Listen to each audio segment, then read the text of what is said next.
I always tell my dad that everything will be okay, but the truth is no, nothing will be okay. It all started during COVID. I was a second year medical student. Our program lasts 6 years. When my friend called me and said, "Hey, bro, there's this idea. We're already spending all day at home, but there's a chance we could take the exams for the US and work there as doctors in the future. Let's do it." I agreed without hesitation because I've always loved learning.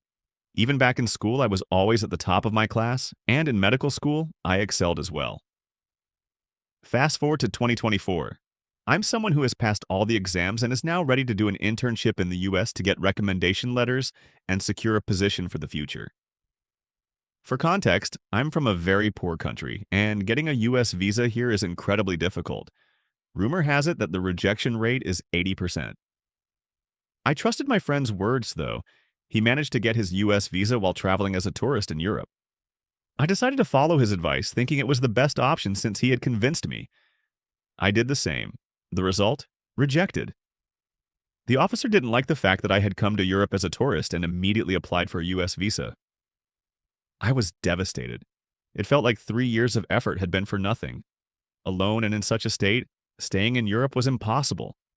I returned home immediately. I spent only 3 days in Europe, during which I got the rejection. 3 months later, I applied again for my own country. Once again, I was asked why I had gone to Europe as a tourist to apply for the visa. I explained that I didn't know all the rules, which is true, but the officer responded, "I don't believe you." Another rejection. Now it's been 8 months, and I've been feeling like a shadow of myself. Nothing interests me anymore. I live in another city, away from my parents, and I've stopped talking to them like I used to because I don't want to upset them. I have no friends either, as you can probably guess why. P.S. If anyone is interested, my diploma score is 93 out of 100. For the US exams, I scored 70% and 96%. Though who even cares about any of this?